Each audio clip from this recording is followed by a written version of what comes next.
My name is Morris Spence from Omaha, Nebraska. I have a two-part question on derivatives. Does Berkshire Hathaway currently, or have they in the past, engaged in strategies involving derivatives? If so, do you as CEO fully understand these financial instruments? Whoever suggested that crazy notion? Finally, would you or Charlie care to comment on the use of these by other financial institutions? The question about derivatives, the reason I inject that remark in a Fortune article that all of you should read if you haven't, I suggested that the use of derivatives would be dramatically reduced if the CEO had to say in the report whether he understood them or not. And the answer to your question, though, is we have two types, I guess it would be, of derivative transactions of very modest size, but that doesn't mean we wouldn't, if the conditions were right, we either wouldn't have them on a much greater scale now or we wouldn't have done it in the past. We have two types of transactions, and I do understand them. And there are times when there are things that we would want to do, not often, but there would be times when they could be best accomplished by a transaction involving a derivative security, and we wouldn't hesitate to do so. We would obviously care very much about the counterparty because that transaction is just a little piece of paper between two people, and it's going to cause one of the two to have to do something painful at the end of the period usually, which is to write a check to the other person. And therefore, you want to be sure that that person will be both willing and able to write the check. And so we're probably more concerned about counterparty risk than most people might be.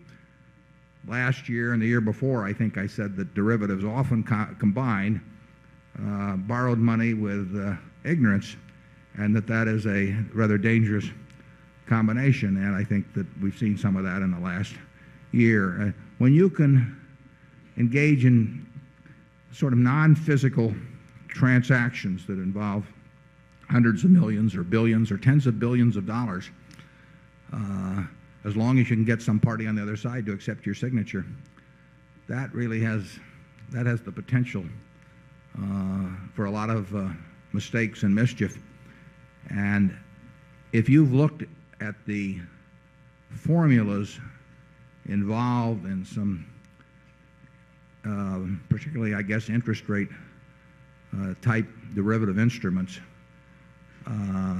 it is really hard to conceive of how any business purpose could be solved by the creation of those instruments.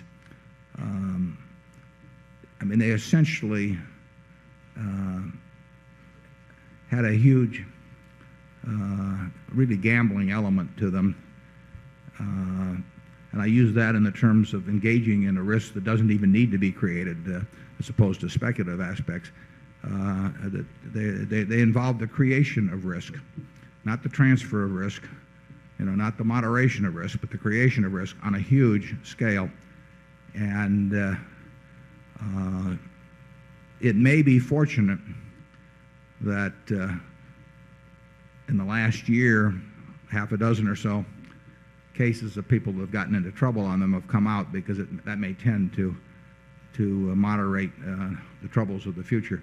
The potential is huge. I mean, you can do things in the derivative markets. Well, I've used this example before, but in borrowing money on securities, the Federal Reserve and the U.S. government decided many decades ago that society had an interest in limiting the degree to which people could use borrowed money in buying securities. They had the example of the 1920s with what was 10% margin, then was regarded as contributing to the great crash.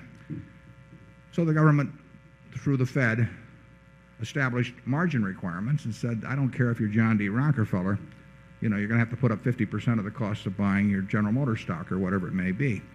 And they said that maybe Mr. Rockefeller doesn't need that, but society needs that.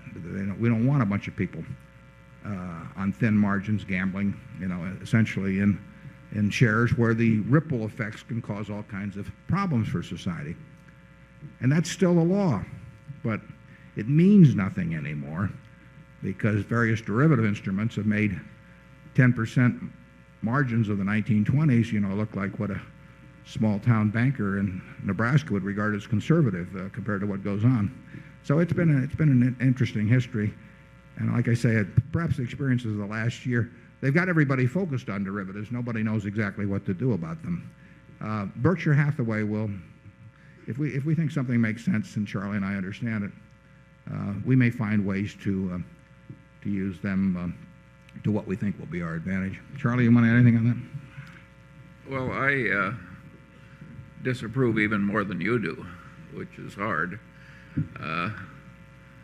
If I were running the world, we wouldn't have options exchanges. The derivative transactions would be about 5% of what they are, and the complexity of the contracts would go way down. The clearing systems would be tougher. I think the world has gone a little bonkers, and I'm very happy that I'm not so located in life that I have to be an apologist for it.